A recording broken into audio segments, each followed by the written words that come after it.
రైతుల భూములను లాక్కోవడం కోసమే కాంగ్రెస్ సర్కార్ అక్రమ కేసులు పెడుతుందన్నారు మాజీ ఎమ్మెల్యేలు మెతుకు ఆనంద్, మహేష్ రెడ్డి. ప్రజాప్రతినిధులకు ఎంతో మంది ఫోన్లు చేస్తుంటారని, ఫోన్ మాట్లాడితే అరెస్ట్ చేస్తారా అని ప్రశ్నించారు. పట్నం నరేందర్ రెడ్డి అరెస్ట్ను తీవ్రంగా ఖండిస్తున్నామన్నారు. నాయకులతో మాట్లాడిన వారందరినీ జైలుకు పంపిస్తే ఎవరు మిగలరని విమర్శించారు. రైతులపై ప్రభుత్వం కక్షపూరితంగా వ్యవహరిస్తుందని మండిపడ్డారు. బీఆర్ఎస్ పరిశ్రమలకు వ్యతిరేకం కాదని, కాలుష్యం లేని పరిశ్రమలు పెట్టాలన్నారు. రైతులను ఒప్పించి భూములు తీసుకోవాలి కానీ నొప్పించి కాదని విమర్శలు గుప్పించారు. ఎన్ని కేసులు పెట్టినా వెనక్కి తగ్గమని, ప్రజాక్షేత్రంలోనే ప్రభుత్వాన్ని ఎండగడతామని హెచ్చరించారు.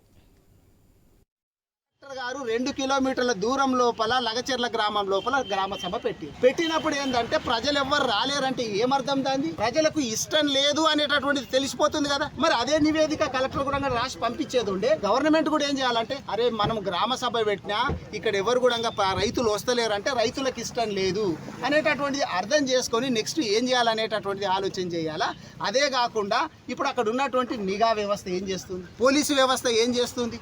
పోలీసులు ఇట్లా ఇప్పుడు అంతకుముందే గతంలో 1 నెల క్రితమే అక్కడ ఉన్నటువంటి కాంగ్రెస్ మండలాధ్యక్షుడిని అక్కడ బంధించింది. మరి ఈ సంఘటనలు ఇవన్నీ జరుగుతుంటే కూడా నెక్స్ట్ ఏం జరుగుతుందో, ఎట్లా చేయాలా అనేటటువంటిది ఆలోచన లేకుండా ఎట్లా. ఇది నిజంగా చెప్పాలంటే ఇది గవర్నమెంట్ ఫెయిల్యూరు, రేవంత్ రెడ్డి గారు ఫెయిల్యూరు.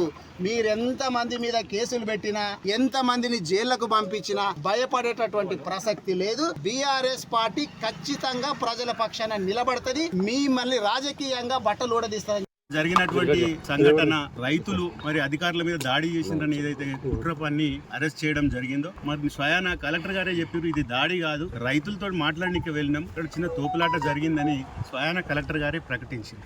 అయినా కూడా ప్రభుత్వం ఇవాళ మరి అనవసరంగా రైతుల భూములు గుంజుకోవాలని ఉద్దేశంతో మరి అక్కడ జరిగినటువంటి సంఘటనను ఏదో భూతద్దంలో పెట్టి పెద్దగా చేసి అధికారుల మీద దాడి జరిగిందని చెప్పి దాదాపు ఒక 55 మంది పట్టుకురావడం, అందులో విచారణ పేరు మీద మరి నిన్న రాత్రి 16 మందిని కూడా రిమాండ్ చేయడం జరిగింది. మరి మిగతా వారిని విచారిస్తున్నామన్నారు.